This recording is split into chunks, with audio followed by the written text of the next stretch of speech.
உறுப்பினர் கருப்பண்ணன் ஒரு வரியில நீங்க என்ன மாண்புமிகு பேரவைத் தலைவர்கள 2.2 நிமிஷங்க. நம்ம நீர்வளத்துறை அமைச்சர் டெல்டாவுக்கு தண்ணி திறக்கிறோம், மேட்டூர்ல வலது கடை இறந்த வாய்க்கால் தண்ணி இல்லைன்னு சொன்னாங்க. அது கிணத்துல தண்ணி இறந்து குடி குடிக்கிற தண்ணி இல்லைங்கிற மாதிரி நாங்கள் ஆத்தோரத்திலேயே இருக்கிறோம். தண்ணிக்கு குடி தண்ணி ரொம்ப கஷ்டப்படுறோம். அதனால நீங்க அது ஒரு நாளைக்கு 1000 கியூசெக்ஸ் தான், 2 இடத்துக்கு ஒரு நாளைக்கு 20,000 கியூசெக்ஸ் ஆத்துல விடுறீங்க. ஒரு நாளைக்கு 1000 கியூசெக்ஸ் தான் ரெண்டுக்கும். அதனால ஒரு டிஎம்சி தண்ணி தான் வரும் எங்க பாசனத்துக்கு. அதனால கண்டிப்பா அதை நீங்க திறக்கணும். எப்பவுமே வாய்க்காலுக்கு திறந்தா பின்னாடி டெல்டாவுக்கு திறப்பாங்க.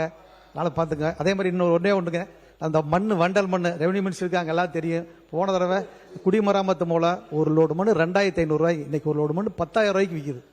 அதான் சார் நம்ம இவர் சொன்னார் மாப்பியா கும்பல்னு சொல்லி, அந்த மாதிரி நைட்டில் கொண்டாந்து கொட்டுறாங்க. அது பூரா லஞ்சமாக போகுது. அதனால நீங்க 500 கோடி ஒதுக்கி இருக்கிறீங்க நீங்க தூர் எடுக்கிறதுக்காக.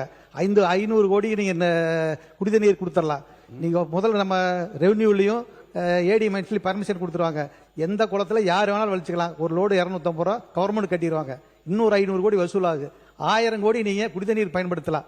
அது மாதிரி தான் நாங்கள் போன டைம் நிறைய எங்க ஊர்ல செஞ்சிருக்கோம். 10 அடி 15 அடி ஆழமெல்லாம் எடுத்துருக்கிறோம். 50 ஏக்கர் 60 ஏக்கர் குளமெல்லாம் தெரியாது. கோடத்தர் குளம், அதே மாதிரி மேட்டுப்பாளையம், காடைம்பட்டி குளமெல்லாம் அப்படி கொடுத்துட்டீங்கன்னா இந்த தமிழ்நாட்டில் இங்க சவுடு மண்ணுன்றாங்க, எங்க ஊர்ல மேடம் மண்ணுன்றாங்க, தருமபுரி பக்கம் உரம்பு மண்ணுங்கிறாங்க, இங்க டெல்டா பக்கம் செம்மண்ணுன்றாங்க.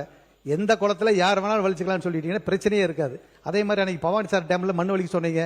அதுல உங்க பார்ட்டி சேர்ந்த போய் தடுத்து நிறுத்திட்டாங்க. ஏன்னா ஒரு 5 லோடு 10 லோடு வச்சிருக்க, யாரும் டிராக்டர் வச்சிருக்க. என்ன வேணும்னு சொல்லுங்க, எப்படி பண்ணலாம் அதை பற்றி அரசாங்கம் முடிவெடுப்பாங்க. உங்களுக்கு என்ன வேணும் மட்டும் நீங்க சொல்லுங்க. அந்த மண்ணு நீங்க அது மாதிரி பர்மிஷன் ரெவன்யூலையும் ஏடி மைன்ஸ்லி பர்மிஷன் கொடுத்தீங்கன்னா தமிழ் கவர்மெண்ட்டுக்கு நல்ல வருமானம் வரும். அதே மாதிரி இதுவும் பிரச்சனை இல்லாமல் போயிடும். அதே மாதிரி இந்த 100 நாள் வேலை திட்டம், இப்ப அந்த சும்மா அந்த வாய்க்கால் தூர் எடுக்கிற கொட்டுறாங்க. ஒரு இவிடத்த மண் எடுத்து அப்படியே போட்டு போயிடுறாங்க. ஒரு நாளைக்கு 300 ஆள் வேலை செஞ்சா ஒரு 10 மணி நேரம் ஜேசிபி வேலை செஞ்சா போதும். அவங்களுக்கு வேற இந்த நம்ம ஊராட்சி ரோடு டவுன் ரோடெல்லாம் ரொம்ப மோசமா கிடக்குது.